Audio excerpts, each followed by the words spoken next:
ఒక best face pack for summer అన్నమాట. స్కిన్ని హైడ్రేటింగ్గా ఉంచుతుంది, ట్యాన్ని ఇన్స్టెంట్గా రిమూవ్ చేస్తుంది. సో సమ్మర్లో స్కిన్ చాలా డల్ అయిపోతుంది, బాడీతో పాటు స్కిన్ కూడా డీహైడ్రేట్ అయిపోతుంది. సో అలాంటి డీహైడ్రేట్ అయిపోయిన స్కిన్ని హైడ్రేటింగ్గా ఉంచడానికి హోమ్ మేడ్ ఫేస్ ప్యాక్ ఇది. సో కావాల్సిన చాలా సింపుల్ ఇంగ్రీడియంట్స్. కొంచెం తేనె తీసుకోండి, హాఫ్ స్పూన్. తర్వాత దానిలో సరిపడా చిటికెడు పసుపు వేసుకోండి. అలాగే బాగా మిక్స్ చేయండి. ఇదిగో గోల్డెన్ ఫేస్ ప్యాక్ లాగా అయిపోయిందా.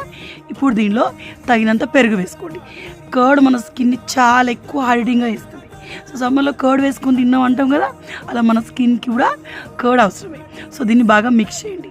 ఇంత బాగా మిక్స్ చేశాక దీన్ని మీరు ఫేస్ అంతా వాష్ చేశాక ఇలాంటి మేకప్ లాంటివి లేనప్పుడు ఫేస్ పైన అప్లై చేయండి. మీరు కావాలి ఇలాంటి బ్రష్ తోటి అప్లై చేయొచ్చు. సో నేను 2-3 సార్లు పెట్టగానే నా చిన్న కొడుకు వచ్చి నా బ్రష్ నాకు ఇచ్చేయి అన్నాడు. సో బ్రష్ పక్కన పెట్టేసి ఇక దీంతో కాదని చెప్పేసి నేను హ్యాండ్తో పెట్టుకున్నాను. సో అంతే, మీరు ఎలా అయినా పెట్టుకోండి. ఓకే. సో మీ సెన్సిటివ్ స్కిన్ అయితే ఇది హోమ్ రెమెడీ కాబట్టి దాదాపు సూట్ అవుతుంది. కాకపోతే ప్యాచ్ టెస్ట్ చేసి పెట్టుకోండి. ఓకేనా. సో ఎంచక్కా పెట్టేసుకొని ఒక్క 15 నిమిషాలు రెస్ట్ తీసుకోండి, పడుకోండి, ఏదైనా పని చేసుకోండి, మీ ఇష్టం.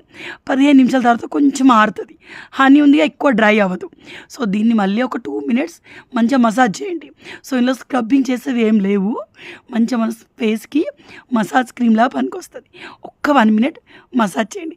తర్వాత చిల్డ్ వాటర్ తోటి ఫేస్ని వాష్ చేయండి. సబ్బులు కానీ ఫేస్ వాష్లు కానీ ఏం పెట్టుకోవద్దు, జస్ట్ చిల్డ్ వాటర్తో ఫేస్ని వాష్ చేయండి. ఒకేసారి స్కిన్ ఎంత మంచి గ్లో వస్తుందో, ఎంత హైడ్రేటింగ్ అనిపిస్తుందో ట్రై చేయండి.